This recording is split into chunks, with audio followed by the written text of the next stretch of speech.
the Elizabeth Foundation, and we've been given £15,000 by the Masonic Charitable Foundation as part of the MCF Community Awards. This grant will help fund our Teacher of the Deaf so that we can support more deaf children to learn to listen and speak. Thank you so much. We are Beams, we're a charity that supports disabled children, and we've just been awarded £25,000 from the Masonic Charitable Foundation. Thank you to everyone who voted for us. We are Magic Moments for Autistic Kids, and we've been given £15,000 by the Masonic Charitable Foundation as part of their MCF Community Awards. This grant will enable us to continue training our autistic children in basic life skills and also provide short breaks and activities, and in addition the transport to enable us to access these valuable services. We are Hartlepool Special Needs Support Group, and we have been given £25,000 by the Masonic Charitable Foundation as part of their MCF Community Awards. The grant will help us to expand, revamp and modernise our resource centre. Thank you. We're Manchester Jewish Community Care, and we've been given £4,000 for the Nicky Alliance Centre by the Masonic Charitable Foundation as part of the MCF Community Awards.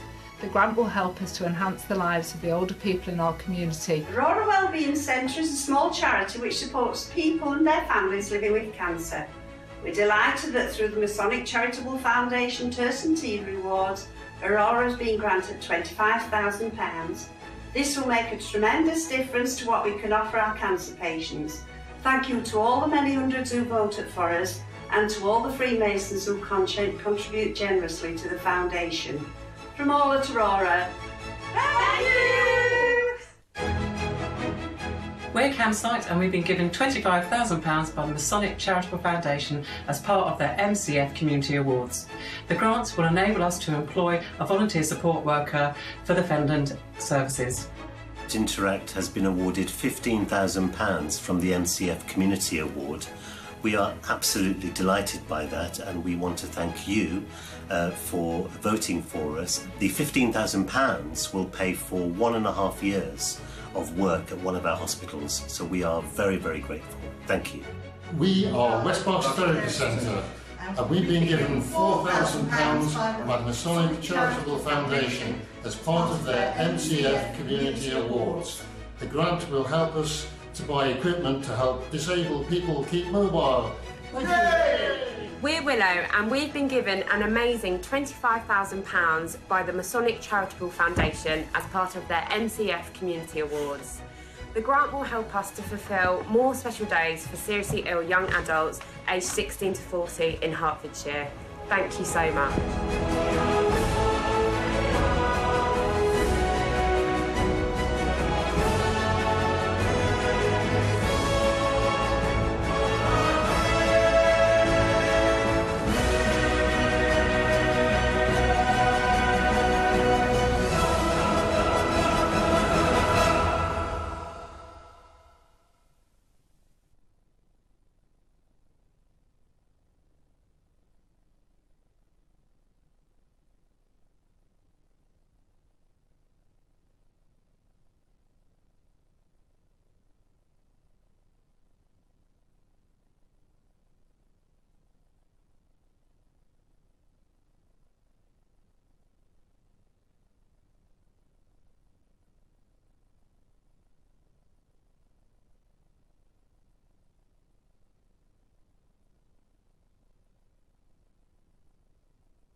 Brethren.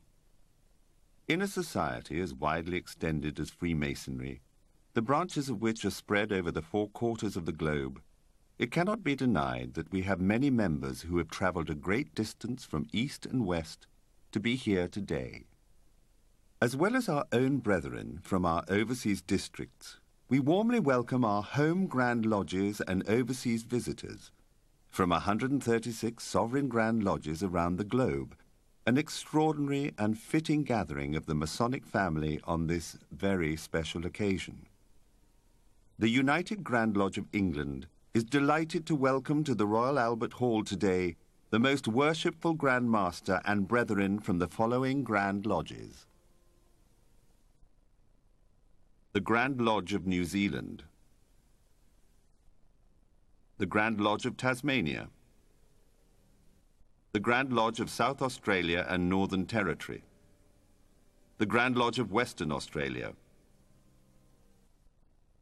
the United Grand Lodge of New South Wales, the Grand Lodge of the Philippines, the Grand Lodge of India, the Grand Lodge of Russia, the Grand Lodge of Mauritius, the Grand Lodge of the State of Israel, the Grand Lodge of Armenia, the Grand Lodge of Greece, the Grand Lodge of Denmark, the regular Grand Lodge of Serbia, the regular Grand Lodge of Italy, the National Grand Lodge of Poland,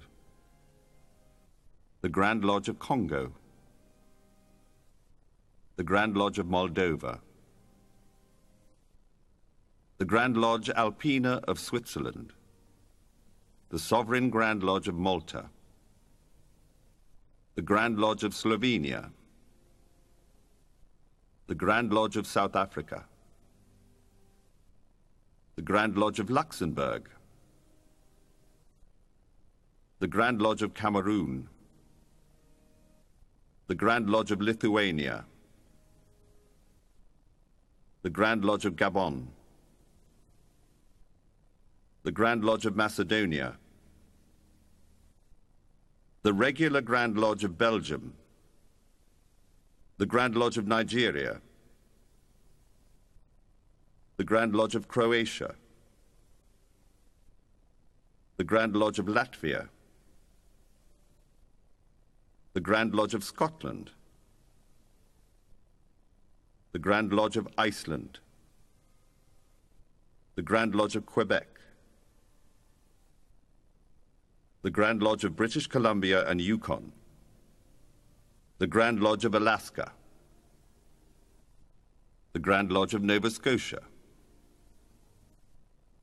the Grand Lodge of Minnesota, the Grand Lodge of Canada, Ontario, the Grand Lodge of Oregon, the Grand Lodge of Louisiana, the Grand Lodge of Maine, the Grand Lodge of Wyoming, the Prince Hall Grand Lodge of California, the Grand Lodge of South Dakota, the Grand Lodge of Wisconsin, the Grand Lodge of New Mexico, the Prince Hall Grand Lodge of Ontario, the Prince Hall Grand Lodge of Wisconsin, the Grand Lodge of Vermont, the Grand Lodge of Kansas, the Grand Lodge of North Carolina, the Prince Hall Grand Lodge of Nevada, the Grand Lodge of Connecticut, the Prince Hall Grand Lodge of New York, the Grand Lodge of Indiana, the Grand Lodge of Pennsylvania, the Prince Hall Grand Lodge of New Jersey, the Grand Lodge of Arizona, the Grand Lodge of the District of Columbia, the Grand Lodge of Cuba, the Grand Lodge of Prince Edward Island, the Grand Orient of Haiti, 1824, the Grand Lodge of Washington,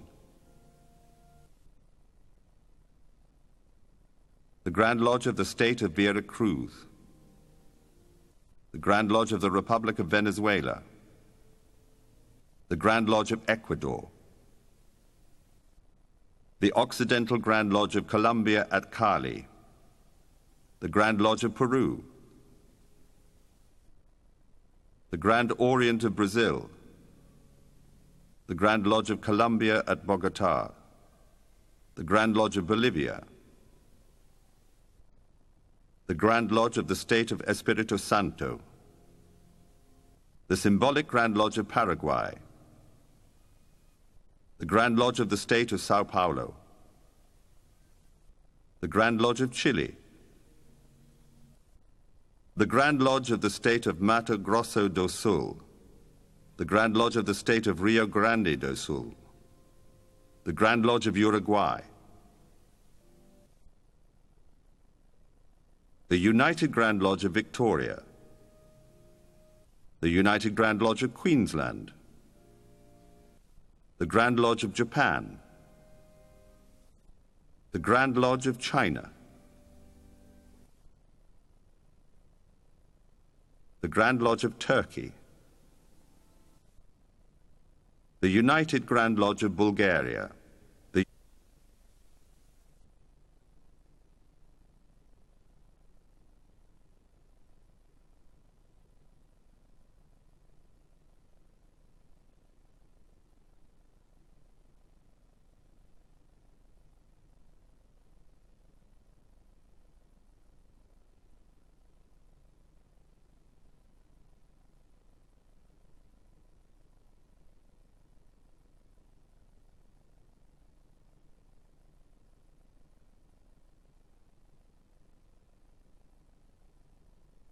the Grand Lodge of the State of Espírito Santo, the symbolic Grand Lodge of Paraguay,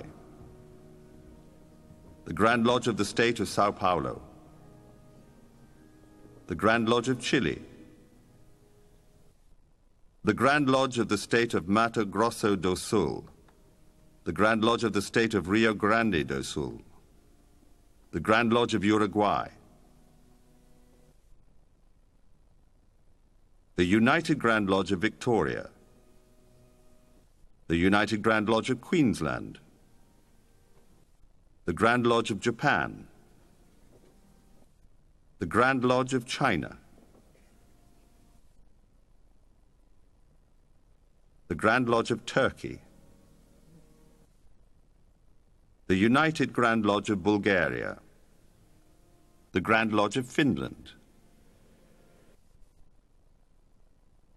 the Grand Lodge of Cyprus, the Grand Lodge of Bosnia and Herzegovina, the Grand Lodge of Norway, the Grand Lodge of Estonia, the United Grand Lodges of Germany, the Grand Lodge of Sweden,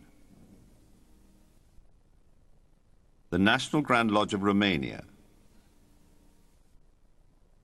the National Grand Lodge of Guinea, the National Grand Lodge of France, the symbolic Grand Lodge of Hungary, the Grand East of the Netherlands, the Grand Lodge of the Czech Republic, the National Regular Grand Lodge of the Principality of Monaco, the Grand Lodge of Austria, the Grand Lodge of Ghana, the Grand Lodge of Slovakia,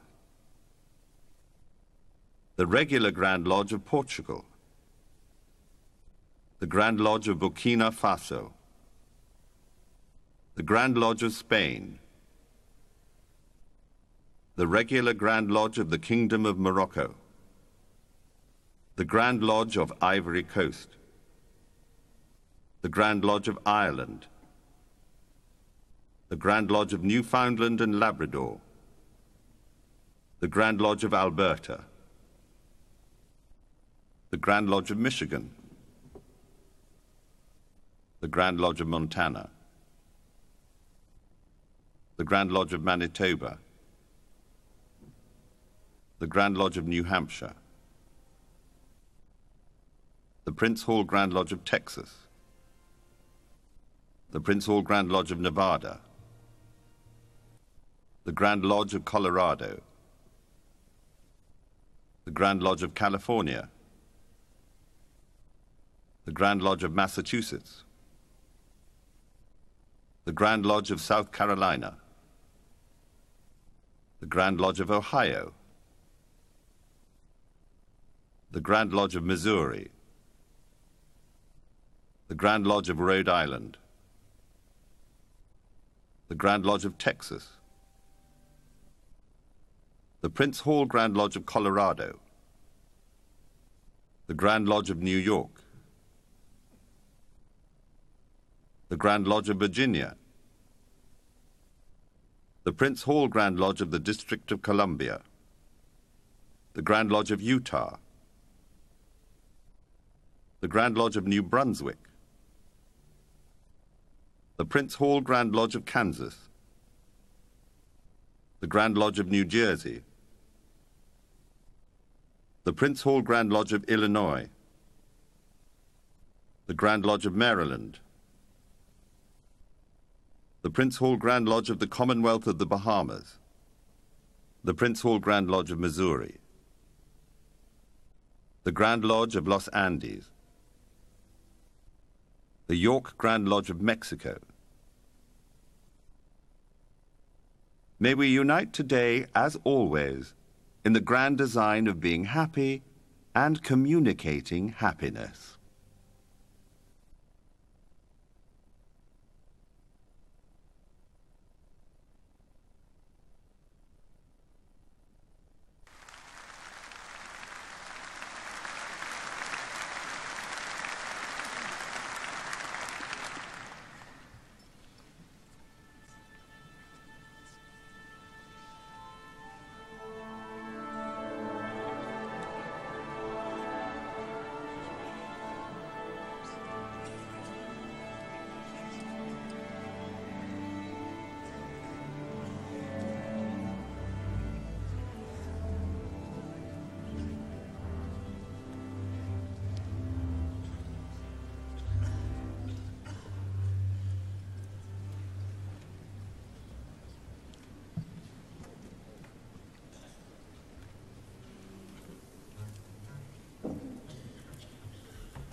To order, brethren!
To order, brethren, to receive the most worshipful, the Grand Master.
King Solomon sought to find one skilled in the art of building.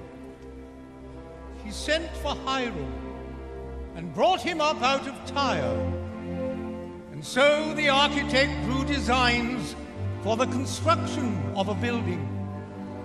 Never more splendid an edifice was fashioned than the temple Hiram wrought for the Lord. This skill to give effect to vision became operative masonry. Over time, thinking men became drawn to the idea of applying these tools to their models, that they should lead better lives, following the will of the great architect. Speculative masonry was born. Great men and great ideas found fertile land, and their beliefs spread across the world. They used tools to measure their actions by the rule of rectitude. They squared their conduct by the principles of morality. They compassed their thoughts by propriety. And thus men built temples within their hearts. These edifices, models, and ideals are as relevant today as they were in ancient times. Let us resolve to keep them so.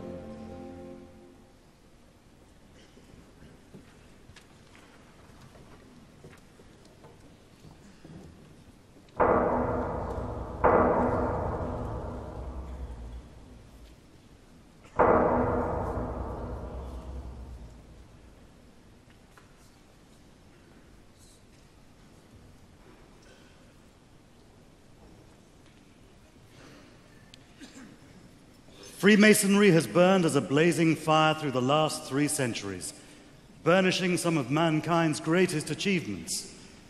It has illuminated and inspired some of the most treasured works of literature, music, and art.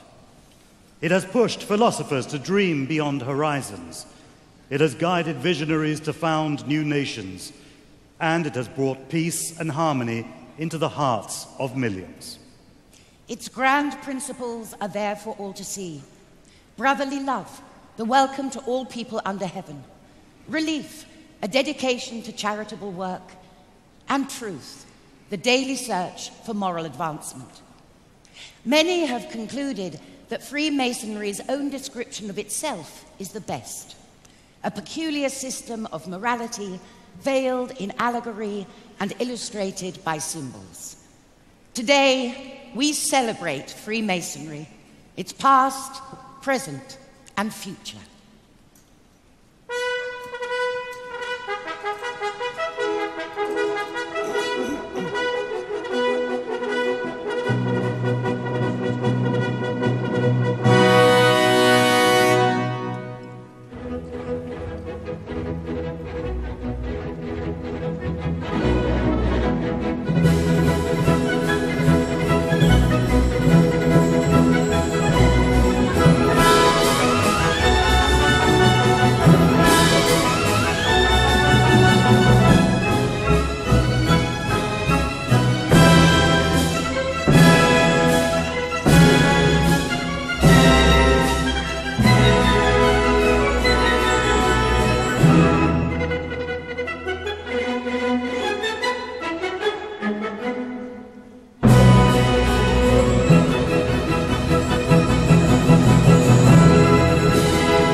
medieval stonemasons met in lodges, where they drew moral lessons from the tools of their craft. Their legends recall that the art of masonry was first taught by Euclid, and that in England, 100 years before the time of William the Conqueror, a great assembly of masons met at York under Prince Edwin, where they drew up a historic code for the guidance of the craft. In truth, no one knows precisely how philosophical or speculative Freemasonry grew out of the stonemasons' ancient guilds. But by the time of William Shakespeare, gentlemen, and not just working stonemasons, were meeting regularly in masons' lodges to practice the craft. In the early 1600s, Sir Robert Moray, the driving force behind the Royal Society, was initiated into Freemasonry at Newcastle upon Tyne. Soon after, Elias Ashmole, famous as founder of the great Ashmolean Museum, was initiated into Freemasonry at Warrington. Freemasons continued to meet and initiate new members throughout the period of the Civil War, Commonwealth, and Restoration. Then, exactly 300 years ago, in 1717, something happened in London which altered and shaped Freemasonry forever. After the Great Fire of London, St. Paul's Cathedral had been newly designed and finished by Sir Christopher Wren. It was a triumph of stone and skill. In its shadow, 4 London lodges of Freemasons met together and took a momentous step.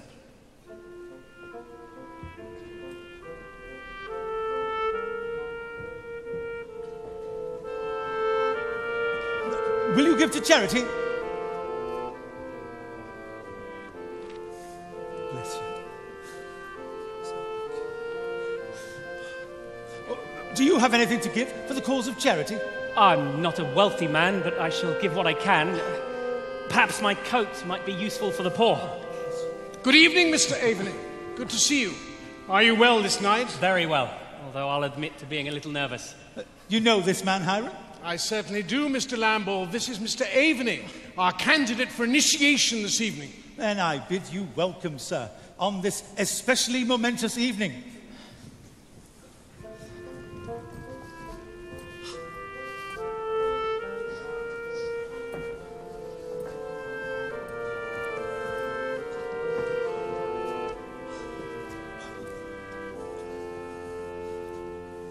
Brothers, I bid you welcome on this historic evening.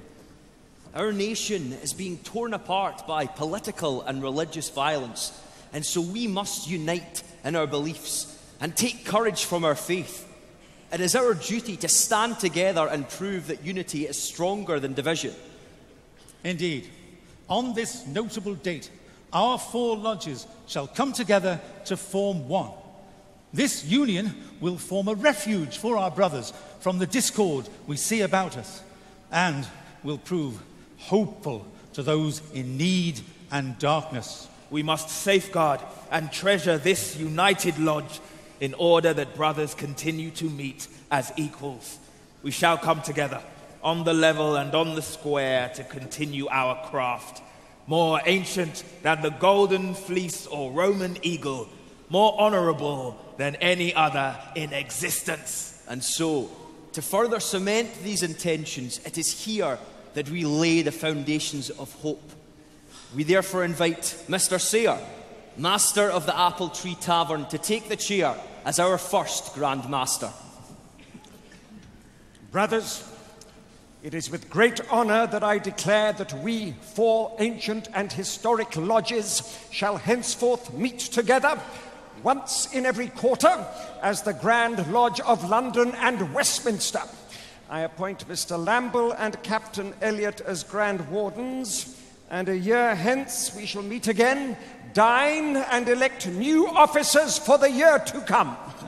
Brothers, I congratulate you.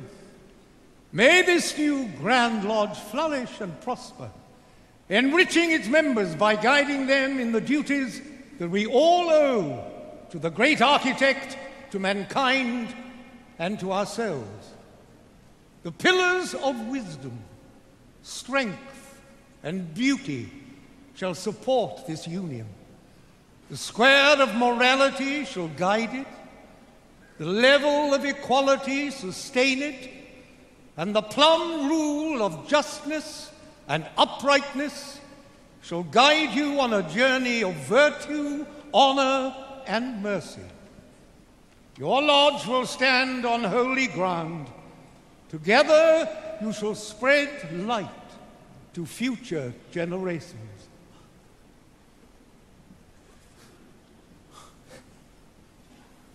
I believe our decision to be approved. I will second that. And now, if every brother has had his due, I call us from refreshment to labour and invite the master of the Rummer and Grapes Tavern to take the chair. Our candidate for initiation this evening is Mr. Aveny. He has been well and worthily recommended and regularly proposed and approved in open lodge. Let him be admitted in due form. Whom have you there? A poor candidate in the state of darkness.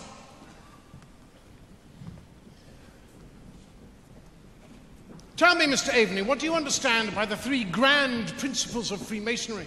I understand them to be brotherly love, relief, and truth, Hiram. Good, and you understand that by these means we hope to reach heaven by ascending Jacob's ladder. And each step to be a moral virtue. And each rung to be a guide and support. This ladder is from earth to heaven. That's long, right? Exactly how many moral virtues are there? Well, there are a great many, but there are only three principal virtues. In fact, why don't I introduce you to them? Mr. Aveny, meet Faith. Good evening, Mr. Aveny. I am Faith in all her glory. I represent faith in the great architect of the universe. It is only through me that you can hope to ascend to the heavens. Not just through faith, Mr. Aveny. I am hope, an equally important moral virtue. Good evening, Hope. I represent hope in salvation. Do you understand about salvation, Mr. Aveny? Yes, I hope for salvation. I also hope to be a better person, to be better able to serve my fellow men. So now you must meet our sister, Charity. I am Charity. In fact, I'm the distinguishing characteristic of a Freemason's heart. They also represent three very important elements. They are wisdom, strength, and beauty. By faith, we show wisdom in the divine, which providence naturally creates. Hope! Hello, that'll be me. All about strength, being part of the promises recorded in the volume of sacred law. And charity. I bring it all together. I'm the beautiful one. I bring it all together beautifully. Wisdom is as treasured as any fair face, and strength is a power that all of mankind strives to achieve, and beauty, well, beauty should be admired in science and nature and great works of art and literature and music. Music? Well, can we sing now? No. Oh, but we could be the 3 degrees. Not yet. We do all work together perfectly in harmony. Harmony, can we sing now, then? Your time will come.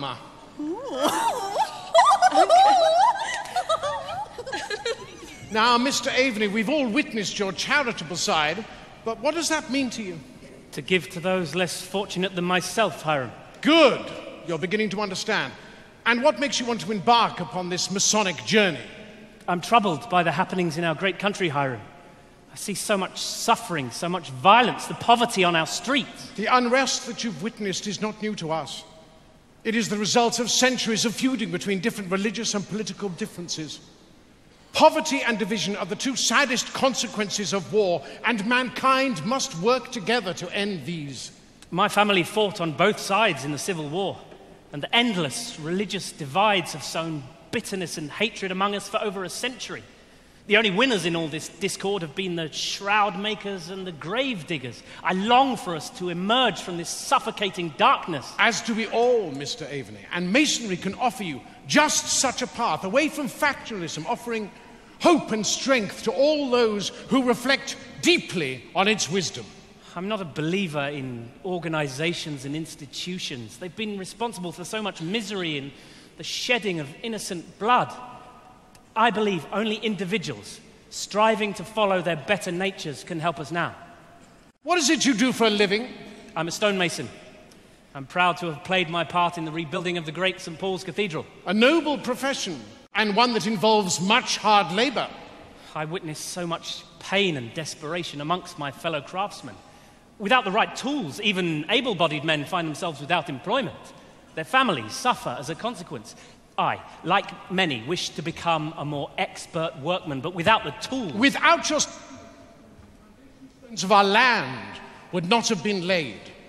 With the Freemasons' tools and everything that you will learn, I have no doubt you will become the expert workman that you desire to be. Your journey has started. The pain and discord you've witnessed and felt has made you seek solace and truth. Out of the darkness will come light. You will see. Come,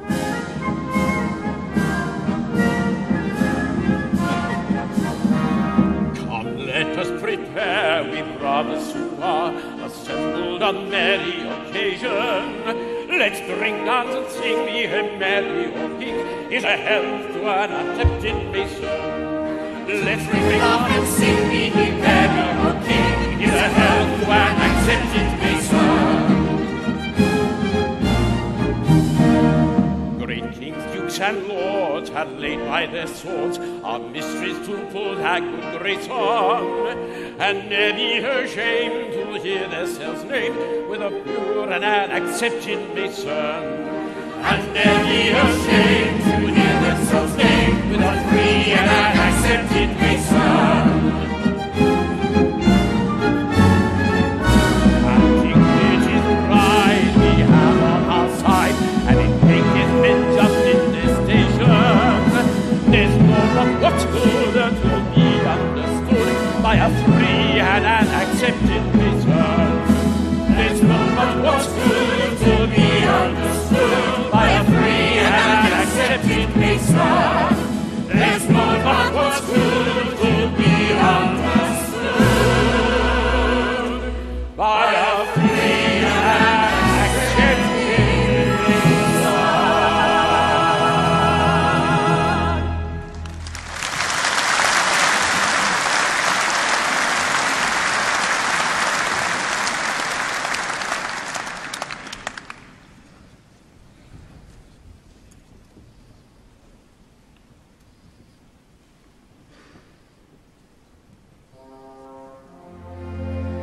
Like the builders of old, each Freemason takes up the square and compasses. As he applies these tools to his morals and becomes more skilled in the craft, he progresses from entered apprentice to fellow craft, and finally master mason. In rich ceremonies of timeless drama, he is presented with centuries of wisdom on life's greatest questions, on birth, life, and death. He is guided to reflect on the brotherhood of man dwelling together under the eye of God, and the ways in which each can so conduct himself as to live respected and to die regretted. Through these unique experiences, each brother carves a stone of the great temple in his own way. I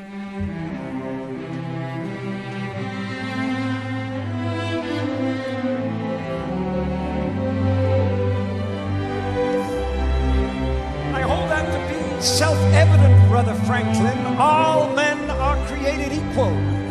Indeed, Brother Washington. All Freemasons meet as equals, and we have an opportunity to create a nation in the very essence of Masonic morality. With freedom and tolerance of all religions and moralities that no government can oppress. You know, I think it would be a great idea if we wore our Masonic regalia when we're putting in place the foundation stone for the Capitol building. Freedom of speech, too, and the press, the right to peaceful assembly, and... Did you say regalia? Yes. Well, it would be wonderfully symbolic, don't you think? You'll be wanting to put the all-seeing eye on our banknotes next. You think I'm taking it a bit far? Please don't ask me questions like that, Brother Franklin. You know I cannot tell a lie. Oh, come on, Brother Washington. Everybody lies occasionally, surely. Especially politicians. Not me. Not even so much as an alternative fact. But we must all be aware of fake news.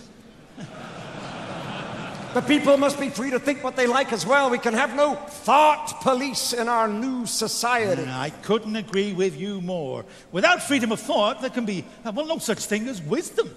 You know, I do agree with you, though. The foundation stone of our new nation built on all those principles that we hold dear, perfect in its parts and honorable to the builder. And the plans for our new capital city already have a very Masonic feel to them, yeah. You know, I still don't think Potomac City has enough of a ring to it, though, somehow. Have you given any thought to a name, Brother Washington? I'm still working on that one. Good evening, Brother George. Well, hello, Brother Hiram. Brother Benjamin. And who's your friend? Oh, this is Mr. Aveny, our candidate for initiation into the Order. I'm giving him a little introduction into some of our mysteries. Good evening, gentlemen. Oh, hey, what a privilege to be shown round by Hiram himself. Yes, I'm learning a great deal. And these two gentlemen are founding an entire nation built on our principles. We have great promises for our new nation. You know, I wonder if other presidents after me will also be Freemasons. Well, of course. I mean, Oh, well, I just sort of assumed. I'm afraid not, Ben. But many will be.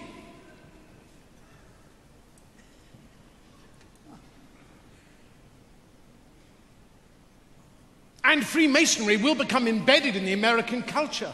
And the eye will appear on the banknotes. Oh, God. As will your face. Oh, God. And in years to come, these principles will be honored with a gift from your French brethren. A gift that will be a welcoming beacon to the poor and oppressed when they journey to your great land. Brother Bartholdi. I've always liked the French. What's that? This is the statue we are giving you. It's a bit small, isn't it? Oh, this is a maquette. The real thing is bigger. Much, much bigger. I call her Liberty Enlightening the World. Catchy. I like her. I love her.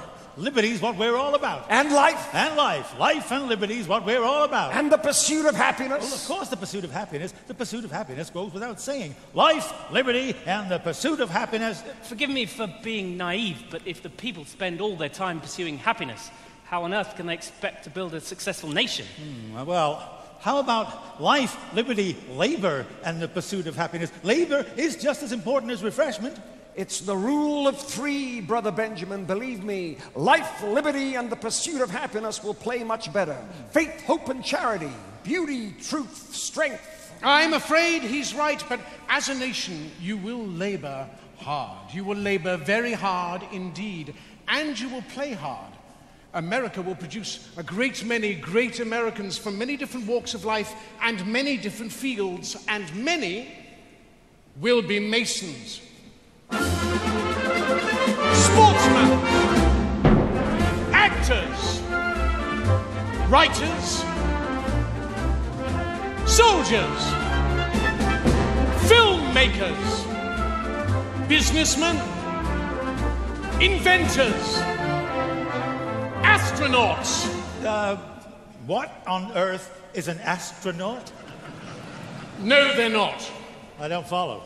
Well, they're not on Earth, they're in space. In fact, Brother Buzz Aldrin was the second man to walk upon the surface of the moon. That's the best thing I've heard this evening. What, that a Mason walked on the moon? Nope, that he was the second man to walk on the moon. See, I told you, people don't always remember who the first person was to do something. Man on the moon. Amazing. But don't forget the musicians. Do not forget the musicians. How could we forget music?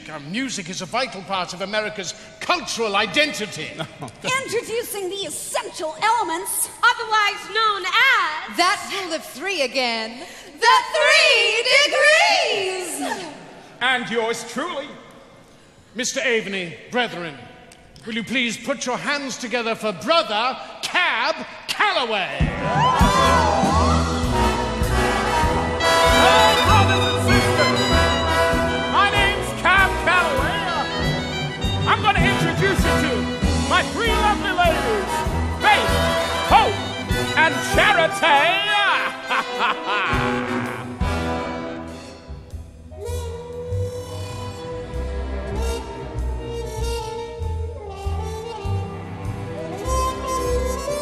Hey folks, here's a story about Minnie the Moocher.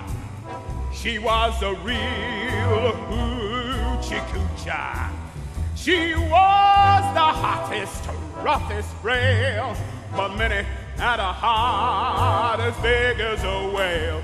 Heidi, Heidi, Heidi, Heidi. Heidi, Heidi, Heidi, Heidi. Oh, yodi, yodi, oh. Yodi, yodi, yodi, oh. Heedy, heedy, heedy, heedy. Heedy, heedy, heedy. Heidi, Heidi, Heidi, oh. Heidi, Heidi, Heidi, oh. She messed around with a bloke named Smokey. She loved him though he was cold, yeah. He took her down to Chinatown and showed her how to kick the gong around. Heidi, Heidi, Heidi, Heidi. Heidi, Heidi, Heidi, Heidi. Ooh. Heedy, heedy, heedy, heedy. Heedy, heedy, heedy. Heidi, Heidi, Heidi, oh. Heidi, Heidi, Heidi, oh.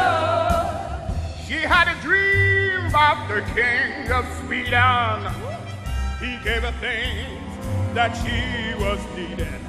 Gave her a home made of gold and steel, a diamond car with the platinum wheels. Howdy, howdy, howdy, howdy, howdy, howdy,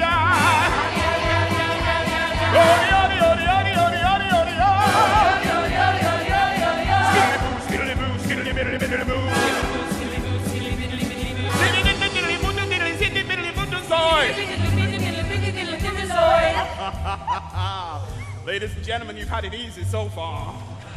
This is call and answer. I call, you answer. And it gives my lovely ladies a chance to show off their vocal dexterity. So I'm going to split this auditorium into two halves. This is the right hand half, and this is the royal hand half. I'm expecting big things from the royal hand half. Now, I'm going to call, you're going to answer.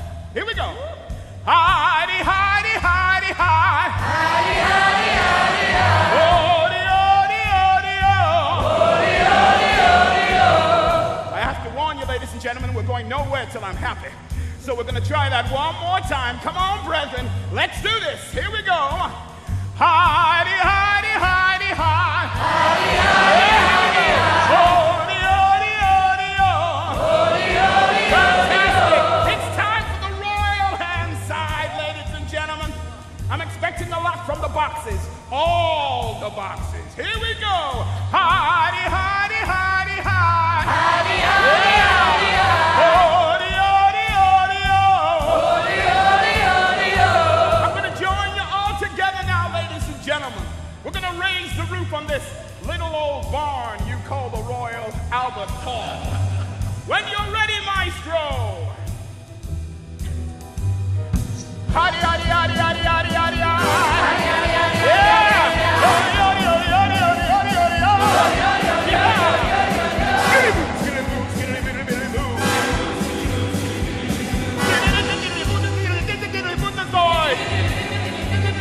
He gave her a home and he's racing horses.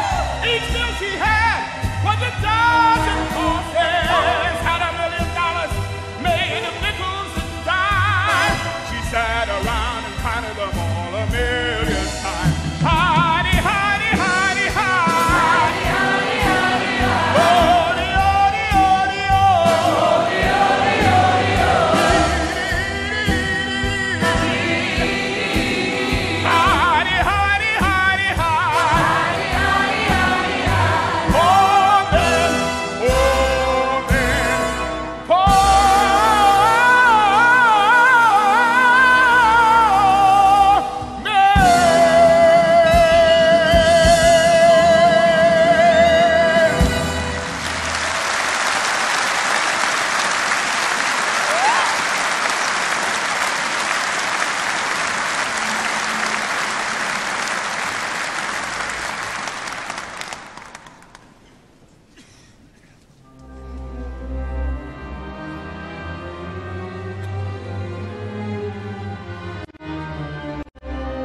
The second degree congratulates you on your progress.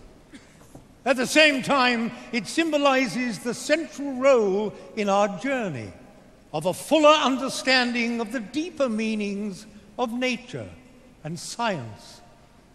Passing through the pillars into King Solomon's temple, you ascend the great winding staircase and are twice challenged to test your worthiness and understanding. On finally entering the middle chamber, a profound lesson on the value of earthly and heavenly rewards awaits you. Freemasonry is sustained by an unquestioning acceptance of religious and political differences and joyfully embracing the common experiences that humanity shares. In Germany, Brother Gotthold Lessing was a writer who treasured Freemasonry as an expression of these tolerant values. In his play Nathan the Wise, a Christian, a Muslim, and a Jew in medieval Jerusalem learn to live together. At the heart of the tale is a poignant parable of 3 rings.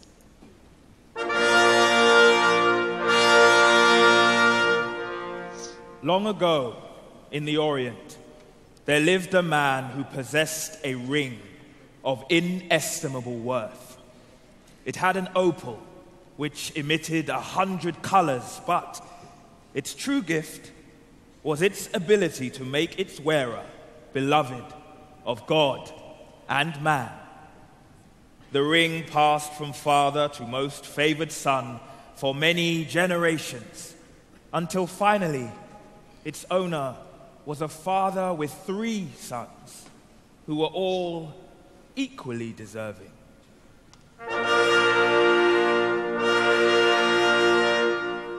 Unable to decide which of them was most worthy, the father commissioned a master artisan to make 2 identical copies of the ring.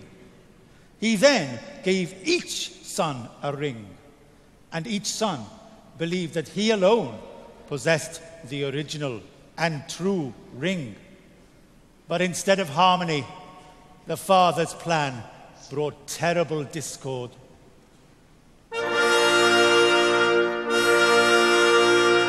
After the father had died, each son claimed to be the sole ruler of the father's house because of the ring given to him. Examination of the rings made the discord more bitter because no differences were disclosed.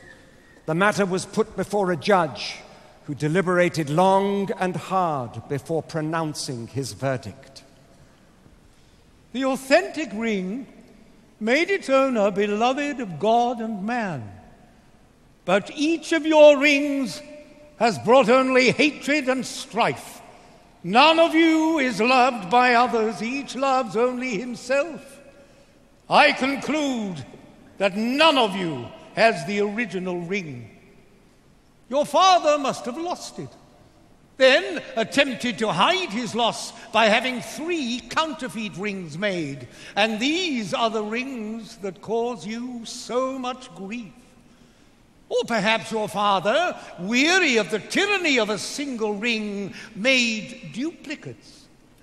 Let each of you demonstrate his belief in the power of his ring by conducting his life in such a manner that he fully merits, as anciently promised, the love of God and man.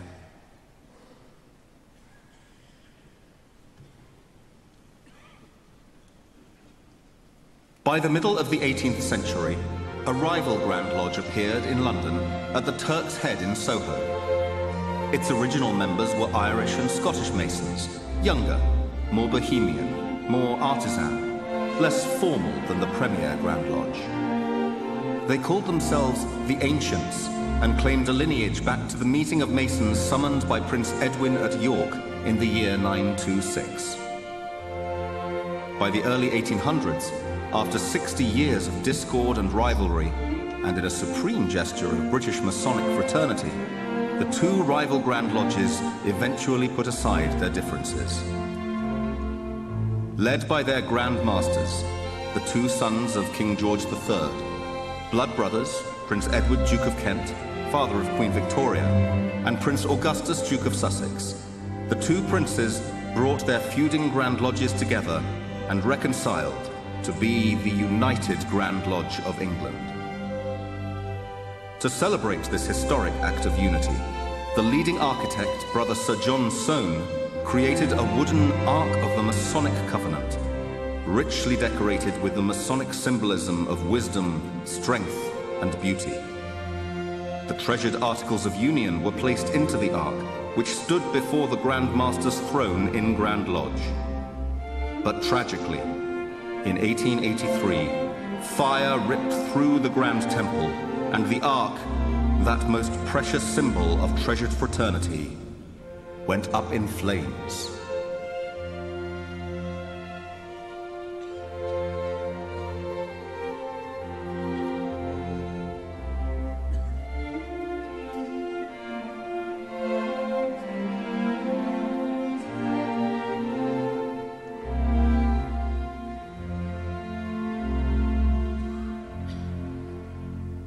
The new mason wears the white lambskin apron of the working stonemason. It is a badge of innocence and the bond of friendship. As he progresses in the craft, he comes to understand that Freemasonry has no creed, nor demands any beliefs from him other than in a supreme being. Yet embedded in its principles are exhortations for the Mason to explore nature and science, to act on the square with mankind, to render every kind office which justice or mercy may require, to soothe afflictions, and to do to others as he would wish to be done too. Drawing on a storehouse of intricate symbolism, Freemasonry offers a vivid guide by which each Mason can begin the work of transforming himself from a rough ashlar into a cube of dressed stone. The third degree brings craft Freemasonry's journey to a close. It symbolizes the inevitability of your end. Still guided by the tools of the stonemason and surrounded by the emblems of finality, you perceive the completed temple of our beings and the sprig of acacia, an ancient token of immortality. By progressing through Freemasonry's symbolic lessons, you have been guided on a path of moral enlightenment to the great architect, mankind, and yourself. For anyone who has embraced these universal lessons, even death shall hold no fears.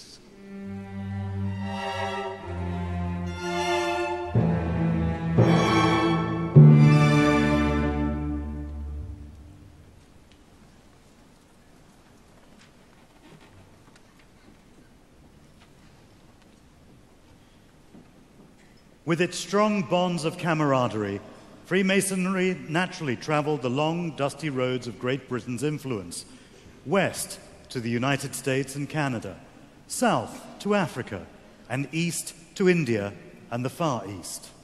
Across the globe, English-speaking lodges became a feature of 18th and 19th century life.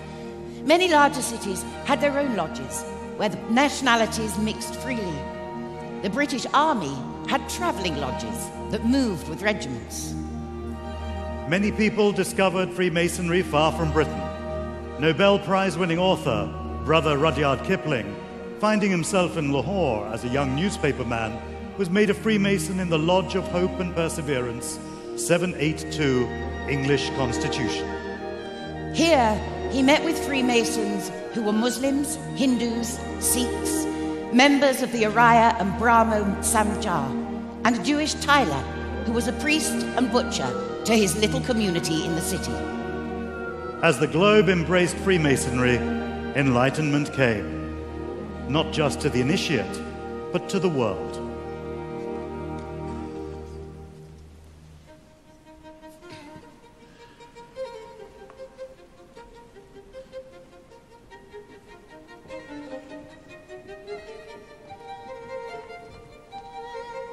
Come, Mr. Aveny.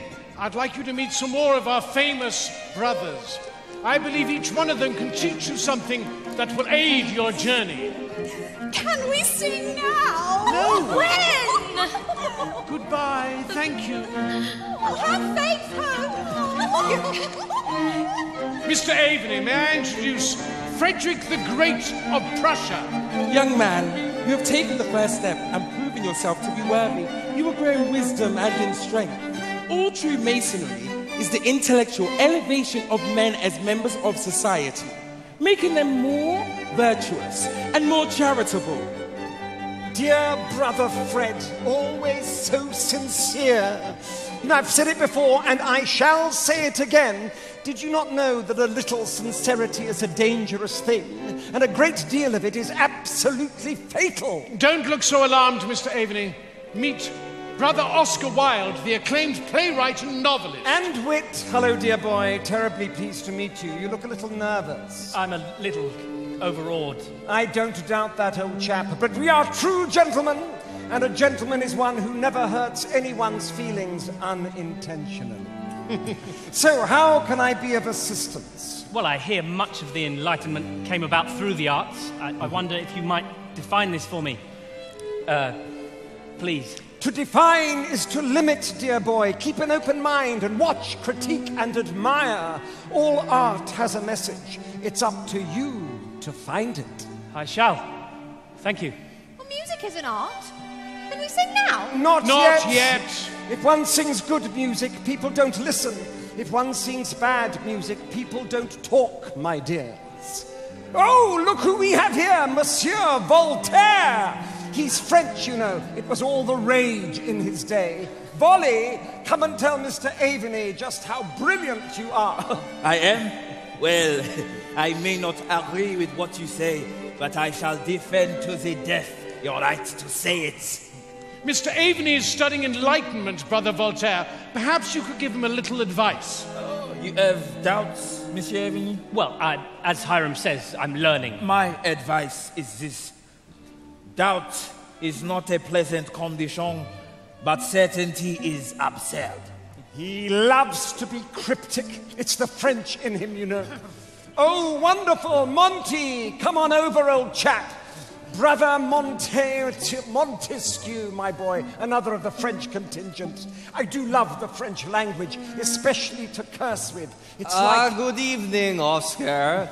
You don't change. I am a citizen of humanity first, and by necessity, and a citizen of France second, and only by accident.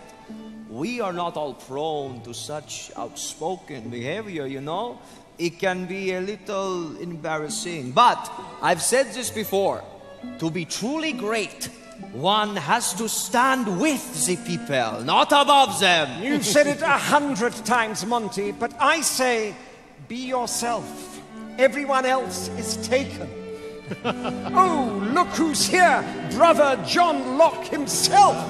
Good evening, gentlemen. Monty, Hiram, Fred, Oscar. And you are? Mr. Aveny, sir. I'm honored. You seem a little unsettled, Mr. Aveny. I admit to being a little intimidated by the greatness I'm surrounded by. Well, we are rather marvelous, I'll give you that. Don't be intimidated, be inspired. We are like chameleons. We take our hue and our moral character from those who surround us. Exactly. Be just like us. Learn to love yourself. Not just yourself. Think of it like this. The better men are, the more they love one another. Virtue having in itself something so amiable as to capture the hearts of those who behold it. That's what I was saying. No, Oscar, that's what I was saying. Do not feel anything but worthy, Monsieur Aveny. You are clearly a fine Englishman with fine morals.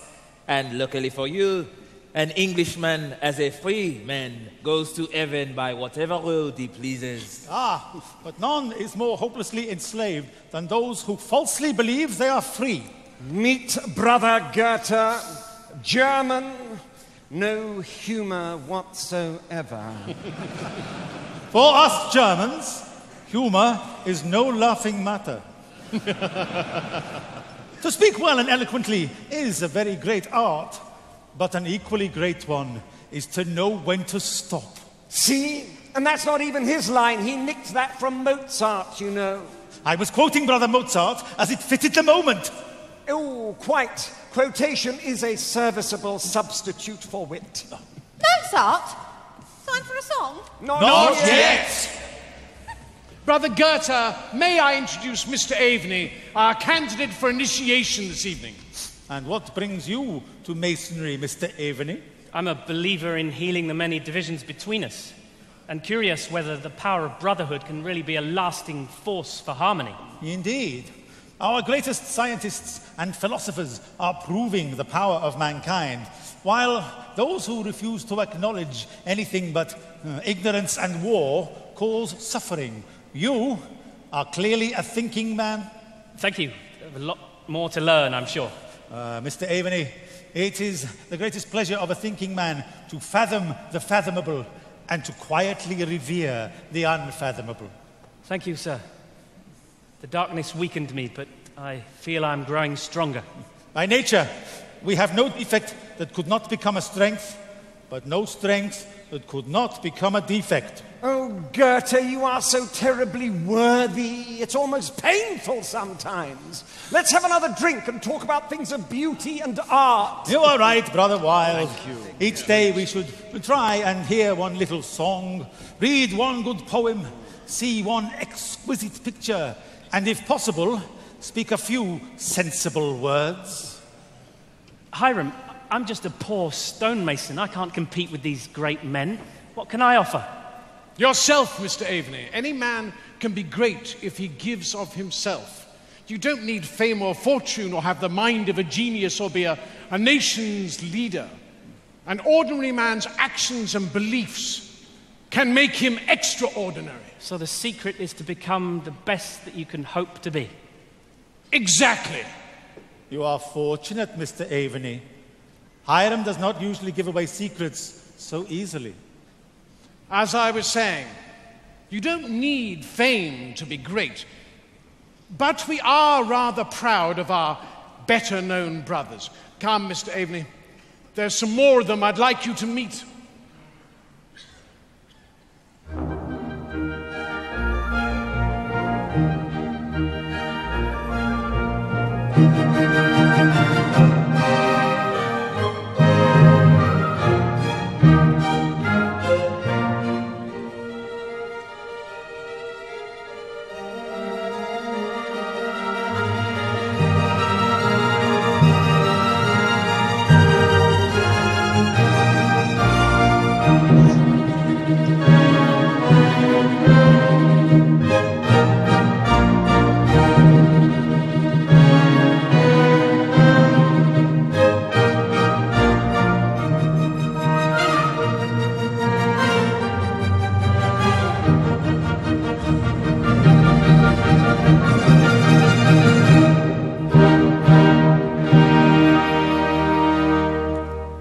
Quite a list. It's a lot to take in. Yes, it is. Certainly an education.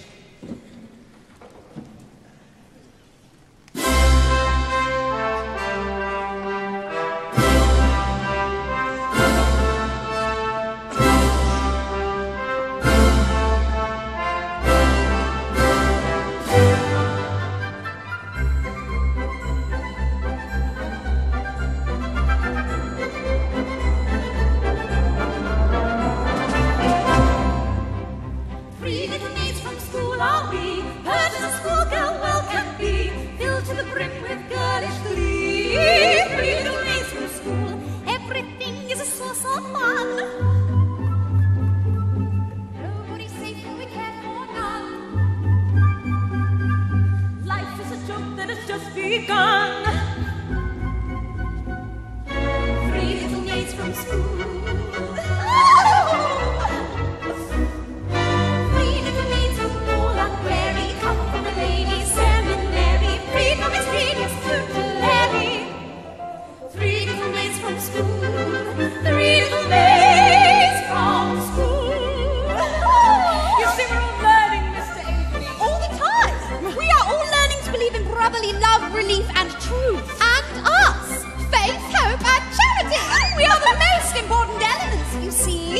I can tell you that there are many others who feel that they are the most important elements of Freemasonry. Important, perhaps. And I have a little list. As someday it may happen that a victim must be found, I've got a little list. I've got a little list of Masonic bores and irritants who always hang around and who never would be missed. They never would be missed. There's the treasurer whose attitude is constantly irate. The secretary whose summonses are always sent out late. The seeker of promotion who's a sycophantic brat. All persons who in shaking hands shake hands with you well, like that. And the masters who on reading all their rituals insist, they none of them be missed. They none of them be missed. He's on the list, he's got them on the list, and they none of them be missed. They none of them be missed. There's the treasurer whose attitude is constantly irate, and the secretary-ist, I've got him on my list, who has no grasp of masonry and what it signifies. He never would be missed. He never would be missed. Then the brethren with far too many jewels on their breast, or those who do not care about the poor or the distressed, and the arrogant initiate who thinks he knows it all because he did a guided tour around Freemasons' Hall. And that irritating brother, the word perfect ritualist, I don't think he'd be missed. I'm sure he'd not be missed. He's got them on the list. He's got them on the list, and they none of them be missed. They none of them be missed. Anybody feeling left out? Don't worry, there's another verse. There's the visiting grand officer and other senior ranks, the aspiring humorist, I've got him on the list, whose speeches last for hours when he could have just said thanks. They none of them be missed. They none of them be missed. There's the ones who sidle up to you when you are at the bar, but never buy a drink themselves or offer a cigar.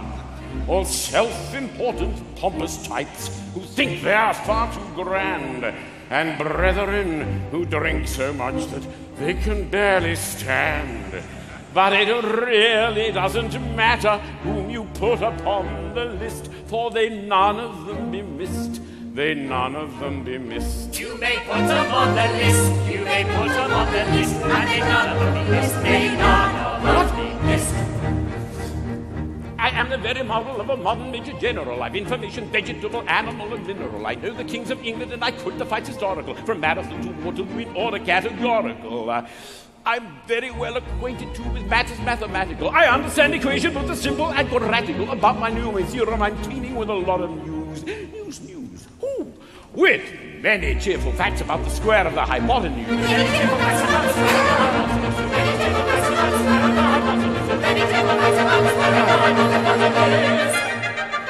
For my military knowledge, oh, I'm plucky and adventure has only been brought down to the beginning of the century. But still in matters vegetable, animal, and mineral, I am the very model of a modern Major General.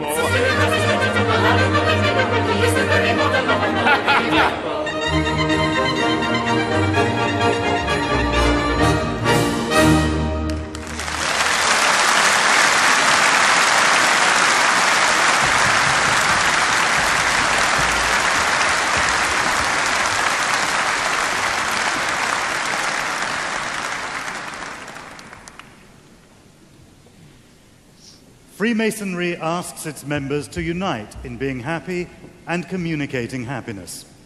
It values humor highly, and meetings and dinners generate much laughter.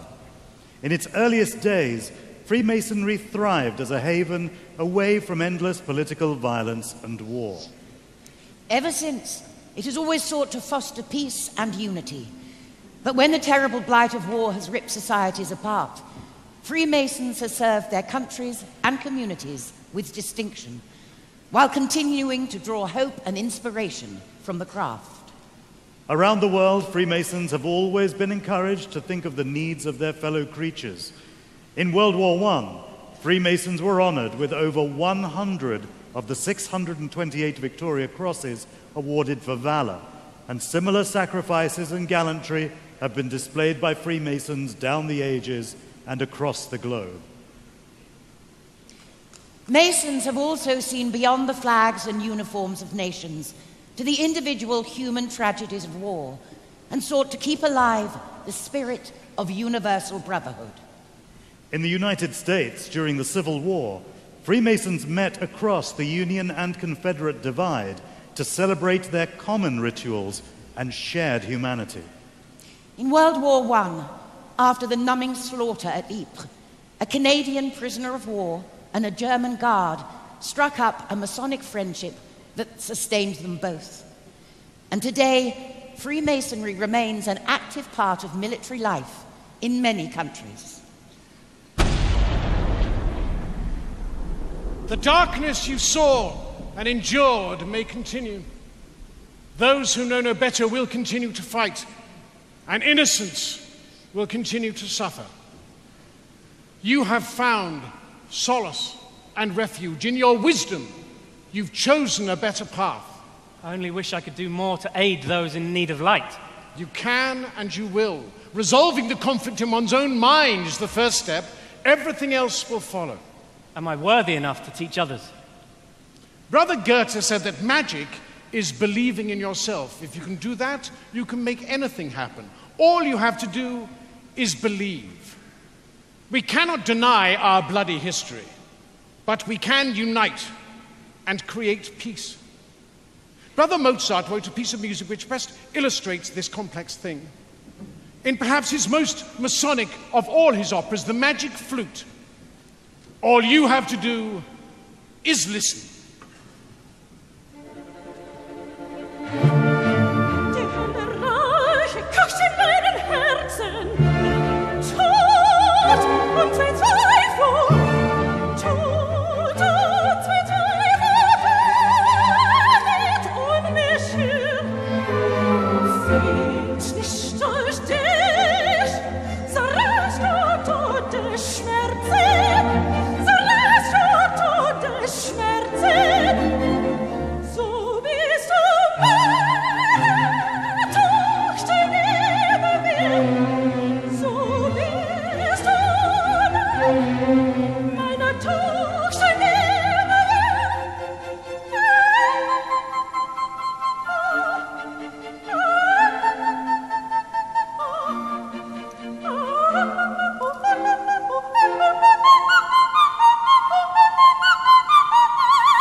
That's incredible.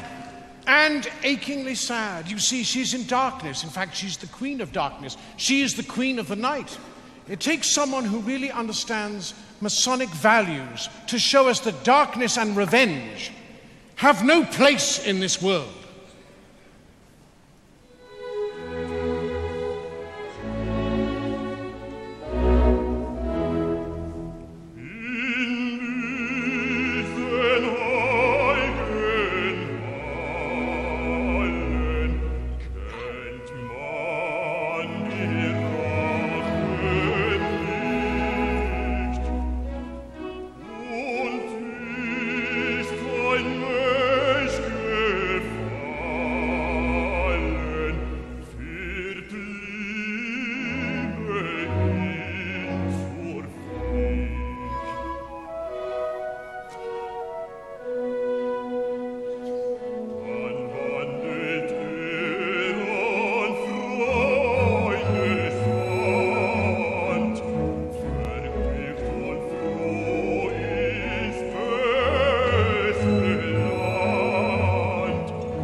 Come, Mr. Aveny. You should be very proud. You've achieved a lot. Where to now, Hiram? This has been such a journey. Back to where we started. The goose and gridiron. You are nearing the light, Mr. Aveny. I do indeed begin to see light where before now only darkness reigned. Do you understand why Freemasonry exists? Yes, most surely. Hiram has shown me so many great and noble brothers, all of whom have proved the principles of Freemasonry to be both worthy and wise. The power of giving never ends, Mr. Aveny. It is through that power we are able to teach those, like yourself, to become stronger, worthier men. One last question, Hiram. I've learnt so much I wish to share with others. How may I do this? You have a reason to be, Mr. Aveny, a purpose in the world. Understanding that is the next step on the path to enlightenment. Now listen once more, and you will learn a great truth.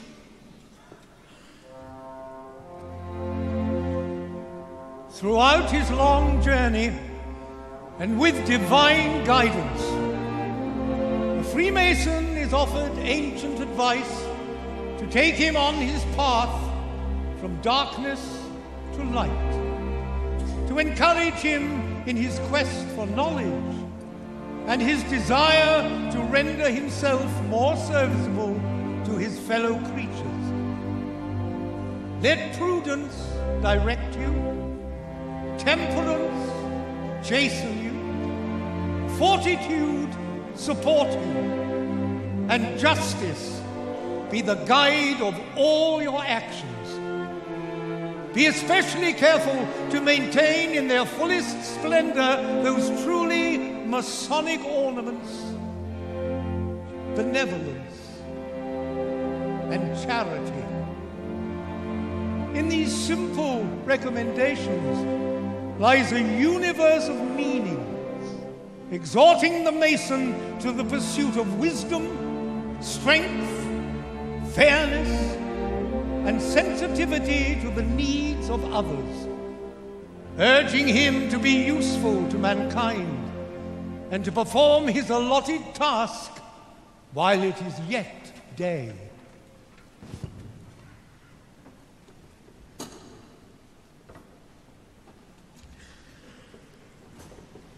From those humble beginnings 300 years ago, the United Grand Lodge of England has flourished into a vibrant and dynamic organization with around 6,800 lodges and 200,000 members of all ages. Worldwide, Freemasonry remains as important and relevant as ever. A global society of perhaps 6 million people, with lodges for men, for women, and for both. Although authoritarian and totalitarian regimes continue to suppress Freemasonry, afraid of its strong heritage of liberty and equality, there are extraordinary exceptions, such as Cuba, where a vibrant and popular Freemasonry continues to flourish. From the earliest days, Masonry was always a charitable society, distributing charity to the needy. In time, the Grand Lodges and individuals supported and led major international campaigns. Performing charitable work for the community and giving to mainstream charities have remained at the heart of Freemasonry throughout its existence. And today the United Grand Lodge of England is among the country's most important charitable donors. Are you ready? Yes, Hiram. I am ready. I'm very proud of you. Thank you, Hiram, for everything, for showing me the light. I think you deserve a medal, Brother Hiram. Now tell these brethren all that you have learnt. That peace comes from within. And finding the good in the world is to see the beauty in nature that the great architect gives us. And enlightenment is to have faith in mankind and its abilities to create, to learn, to invent, and to further thinking. I pray these values will continue to be learnt by other men for centuries to come, and the world shall become a better place because of them. Do you know what I think, Mr. Aveny? I have it wrong. I think you have all the makings of a master mason. And I believe you owe us two a drink.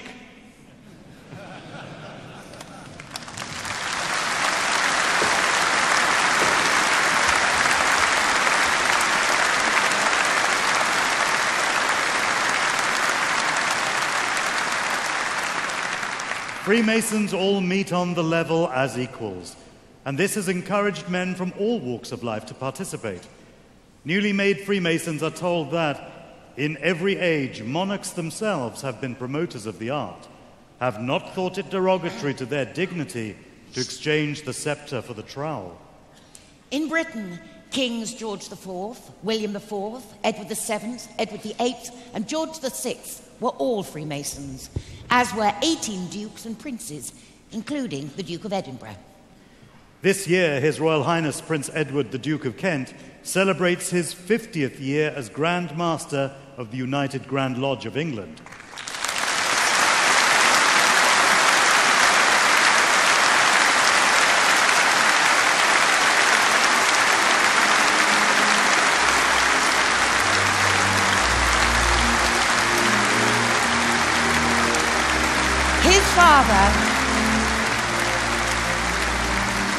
His father was Grand Master from 1939 to 1942, and in 1963 His Royal Highness was proposed into Freemasonry by the then Grand Master, the Earl of Scarborough.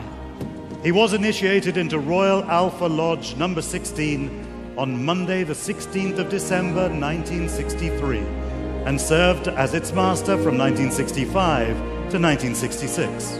Having served a year as Senior Grand Warden, in 1967 he was elected the 10th Grand Master of the United Grand Lodge of England and the 57th Grand Master of English Freemasonry since Anthony Sayer first took the chair at the Goose and Gridiron in 1717. His Royal Highness is, by a considerable margin, the longest-serving Grand Master in the history of English Freemasonry, and has spent each year of his Grand Mastership as a tireless ambassador and advocate for the craft all over the world, continuing 3 centuries of distinguished royal tradition at the very heart of English Freemasonry.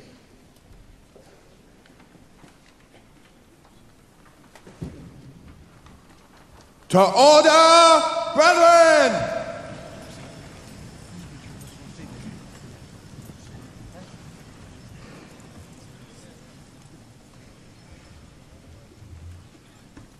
To order, brethren, to receive the most worshipful, the Grand Master.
I call upon the Grand Chaplain for the benefit of prayer.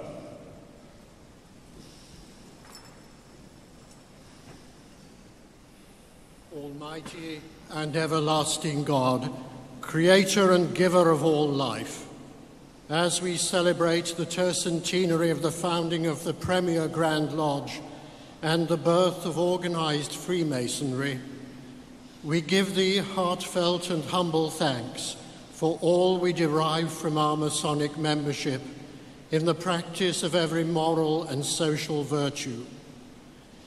Keep our order, we beseech thee, within the benevolent spirit of thy divine providence, so that brotherly love, relief, and truth may increase among us, to benefit those in need and be a source of blessing and comfort to all whom we serve here and the world over. Grant that thy wisdom may guide us, thy truth enlighten us, and thy justice dignify our lives. This we ask for the honour and glory of thy holy name.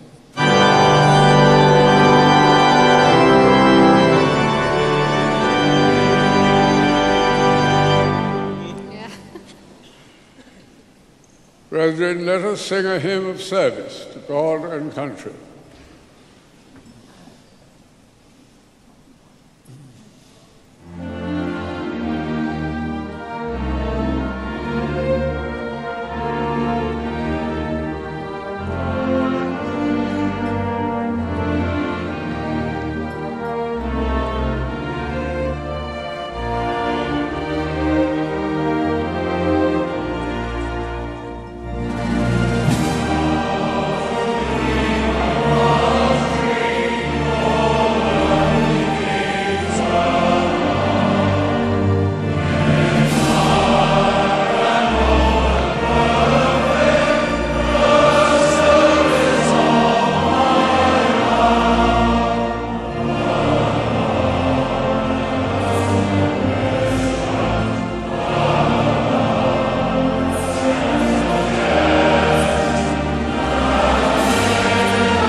call upon the Deputy Grand Master.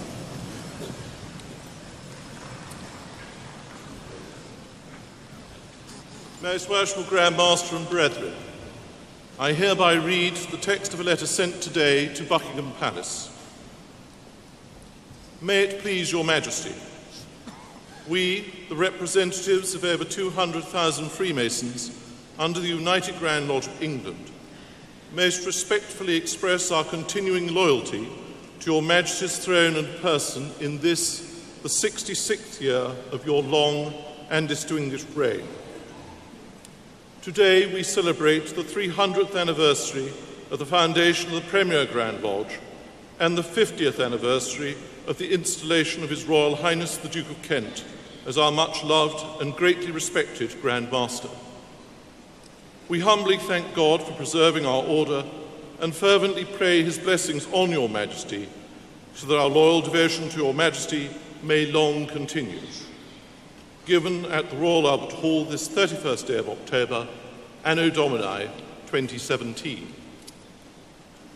Her Majesty has been pleased to reply in the following terms. The Queen has asked me to thank you for your kind letter of loyal greetings on behalf of the representatives of the Freemasons under the United Grand Lodge of England, on the occasion of the 300th anniversary of the foundation of the Premier Grand Lodge and the 50th anniversary of the installation of the Duke of Kent as your Grand Master, which are being celebrated on the 31st of October at the Royal Albert Hall. Her Majesty appreciated your thoughtfulness in writing as you did, and, in return, has asked me to send her warm good wishes to you all for a most successful event.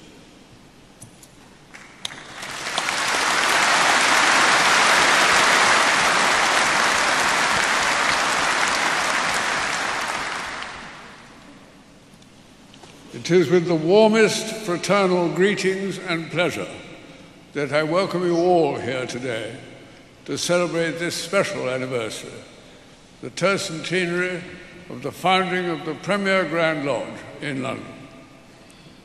I had the pleasure of meeting 136 Grand Masters visiting from overseas at Freemasons Hall yesterday. Today, though, we are a meeting of more than 4,000 gathered from all around the world, from our own constitution and beyond, united in peace and harmony, regardless of race, religion, or any of the other things that historically foment division. We are pleased that this audience is further enlarged by many who are watching the proceedings here on live screens at Freemasons Hall and up and down the country, and indeed in other countries. I extend a warm and welcome greeting to you all. Our own provinces and districts have joyfully celebrated the tercentenary in many innovative ways this year, marked by the eager participation of their local brethren. Many of our visiting Grand Lodges have also thought our tercentenary worthy of local celebrations, which has been a cause of great delight, and we are truly honored. Today, however, is the occasion when the global Masonic family comes together to celebrate our past and renew our own pride and confidence in and enthusiasm for Freemasonry, such that we may inspire future generations. Brethren, would you now join me in singing a hymn about the guidance and sustenance that Masons have always sought from the great architect of the universe. Amen.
Be seated, brethren.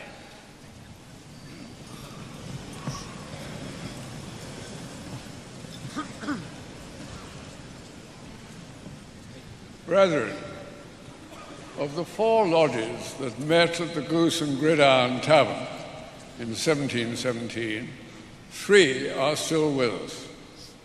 Their names and numbers have changed, but what has remained is their unique heritage as the founders of the first ever Grand Lodge. Alone among our lodges, they operate with no warrant, but by immemorial constitution and by their own honourable reputations. As permanent master of these 3 lodges, I now call on my deputy masters.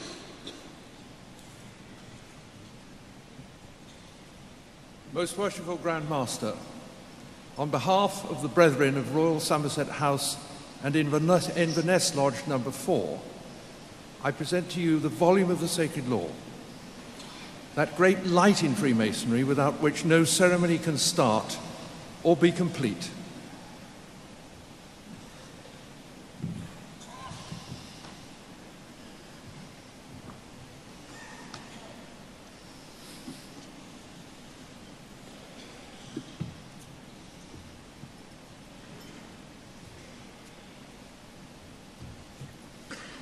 Most worshipful Grand Master, on behalf of the Brethren of the Lodge of Fortitude and Ill Cumberland, number 12, I present to you the square and compasses, those great lights by which Masons regulate their lives and actions and keep themselves in due bounds with all mankind.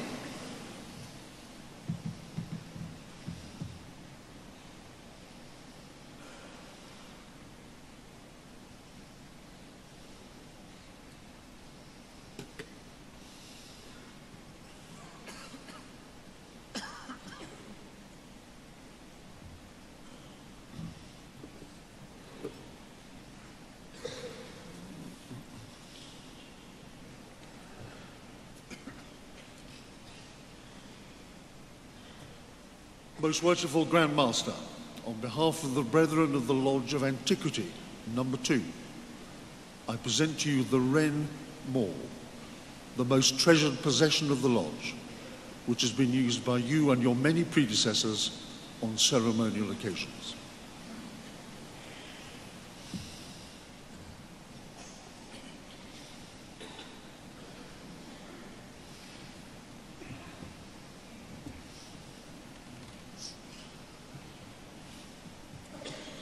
Deputy Masters, I accept from you these precious gifts, and I thank you for bringing them today. I thank your lodges for your remarkable achievement in founding the world's first Grand Lodge and for your services to Grand Lodge over the past 300 years.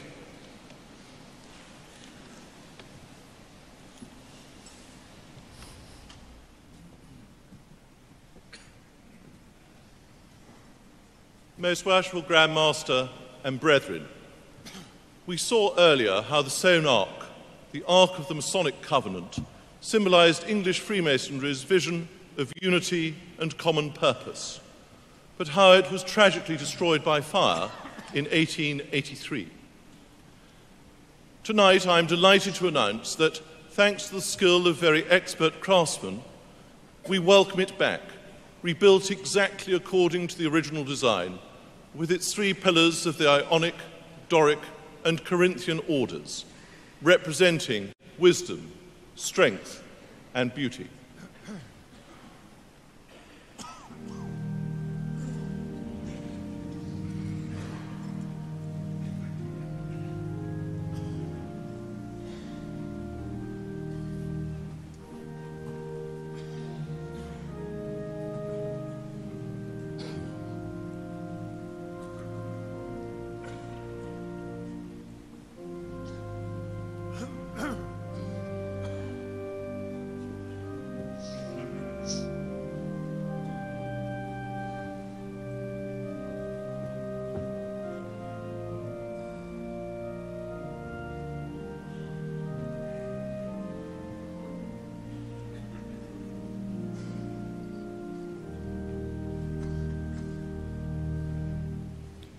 The Ark has always been a symbol of hope and continuity.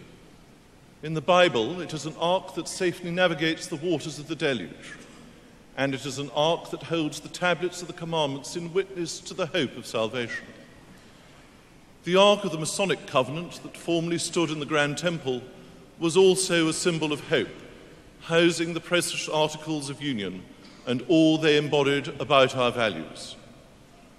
The Ark before us today is no less a potent symbol of hope and aspiration, for it carries, as originally intended, a copy of the Articles of Union.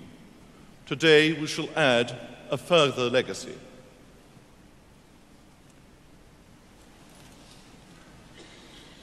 I now call upon my deputy masters to present the 3 great lights of masonry to the Grand Chaplain to be placed in the Ark.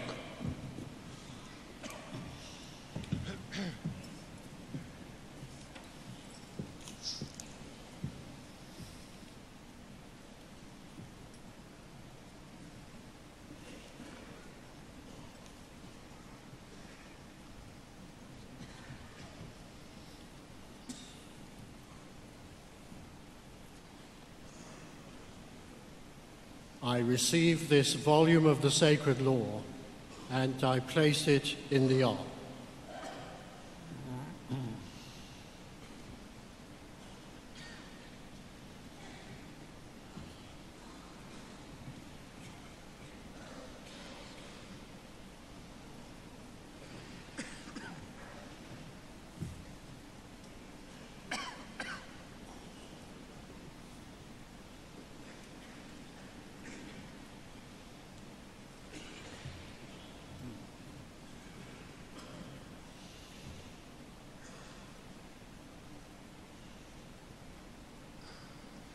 I receive this square, which I place in the Ark.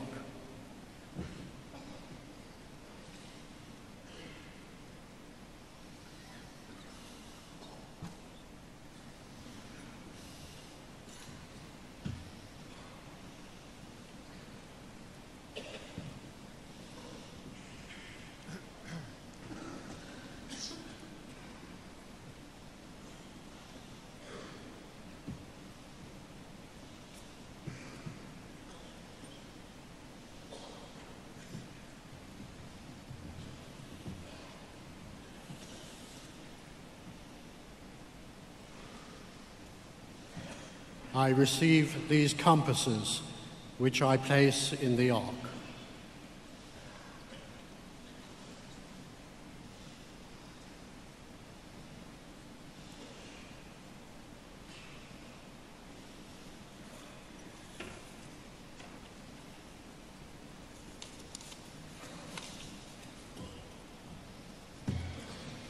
To order, brethren.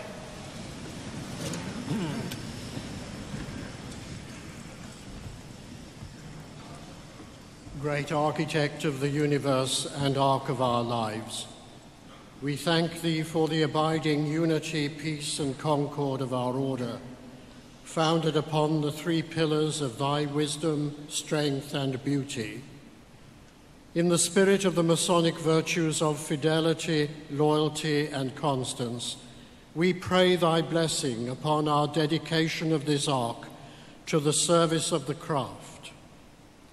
We return it to its former place of honor in the Grand Temple, where it will adorn our ceremonies and forever remind us of our incomparable heritage and those duties we owe to Thee, Almighty God, to our fellow men and to ourselves.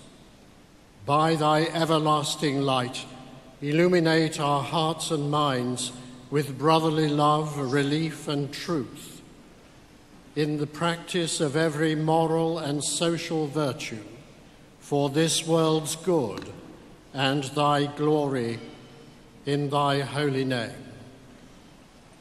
So mote it be. Be seated, brethren.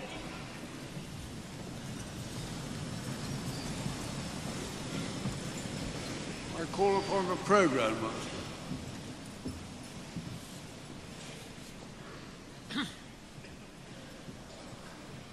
Brethren, we have heard so many words throughout this tercentenary year, culminating in the tribute earlier today, praising our Grand Master. His service at the head of our order for over 50 years is a truly remarkable record. There is, however, one sentiment which formal toasts, speeches, or even, dare I say, dramatic scripts fail adequately to convey. It would be wrong to allow this gathering here today to end without stressing the deep and sincere loyalty and affection felt by the Brethren of the United Grand Lodge of England for their Grand Master. I will save him from embarrassment by not dilating here on His Excellencies or achievements. Suffice it to say that we are well aware of and immensely grateful for them. We have valued his leadership over the past half-century most highly. He has guided and inspired us over a period of great change. His wise counsel and steady influence have been repaid by our brethren with an immense pride in and deep respect for our Grand Master, which has always engendered unwavering and genuine affection. We wish him very well for the future and sincerely hope that he will continue to remain at our head for years to come. Brethren, please stand and join me in expressing our fondest gratitude to the Most Worshipful, the Grand Master.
Thank you, Pro Grand Master, for those most generous words, and thank you all, brethren, for your kind wishes. Freemasonry, as we have seen today, has inspired countless truly great men and historical figures throughout the ages. But it has also found a treasured place in the lives of millions of ordinary men, encouraging a love of tolerance, freedom, the dignity of mankind, and an understanding of their place in the universe under God. These men work quietly and diligently in their communities today, allowing the light of brotherly love and charity to shine from them, demonstrating to the world the beneficial effects of our ancient institution. Freemasonry endures, thriving, inspiring, and vibrant, replete with notions as relevant today as they are timeless. From time to time, there are voices calling for change, and we do change, carefully and after due consideration, to meet the challenges of the times. But we adhere to our basic principles, tenets, and essential nature, which the brethren from the Goose and Gridiron would still recognize as their own. What, I wonder, would those Freemasons present at the Goose and Gridiron 300 years ago think of us here today, remembering and celebrating them? I like to think that they would be proud to have built something that has given so much happiness and brought so much light to so many around the world. Indeed, the cumulative effect of millions of men living better lives and practicing every moral and social virtue is surely their most enduring legacy. Our duty is to preserve their legacy and to pass on a Freemasonry that will capture the imagination of future generations who will be able to benefit from it and enjoy it as much as we and our predecessors have done. Before we close our celebrations here today, I ask you to join with me in warmly thanking the distinguished cast of actors and musicians, together with all the writers, designers, production, and backstage professionals who have obviously labored very hard to deliver this wonderfully uplifting review of our history and our values. You have delivered a show that has delighted, educated, challenged, and inspired, showing how organized Masonry traveled from these islands, bringing light to millions, leading men to improvement, and making the world a better place.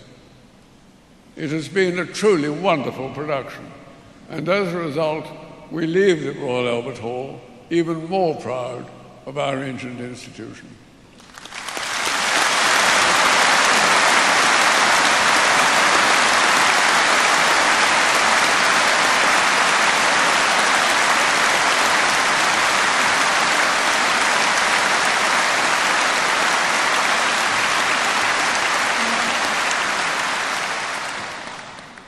Brethren, in honor of our 300-year history, will you join me in singing a hymn about the transcendent and transformative power of building?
Every Mason knows how important the symbolism of light has always been in his ritual.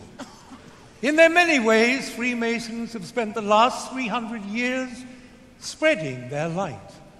And the light of Freemasonry's values of tolerance, self-improvement, and service to others.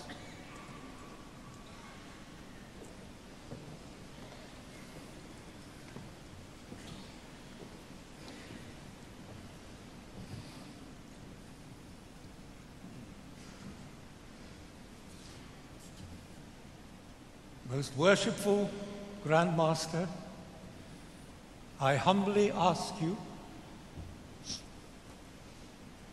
to complete the initiation of this worthy candidate for Freemasonry.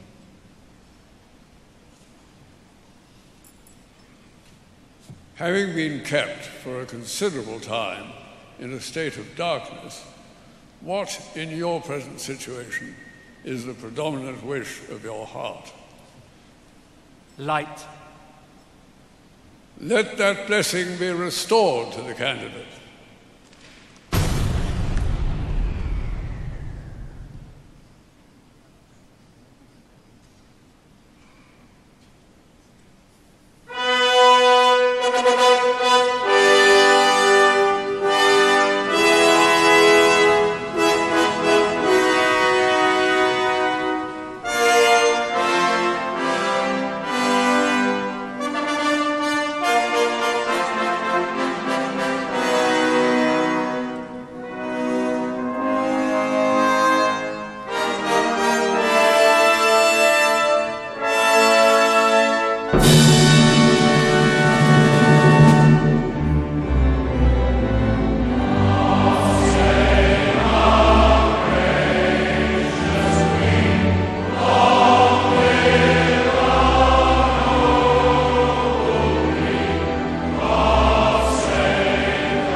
Stewart.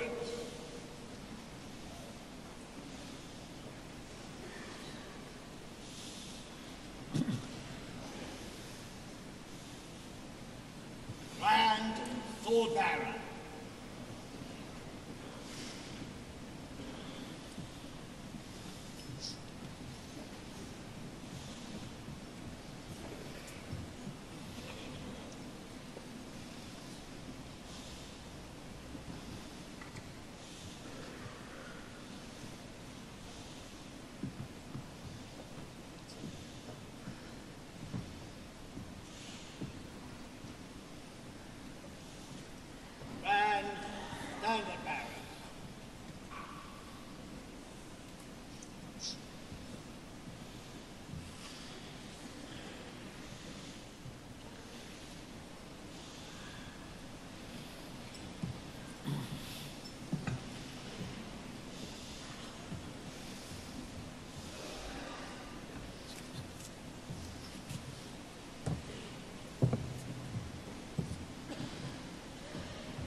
Forward, brethren!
Brethren, please be seated.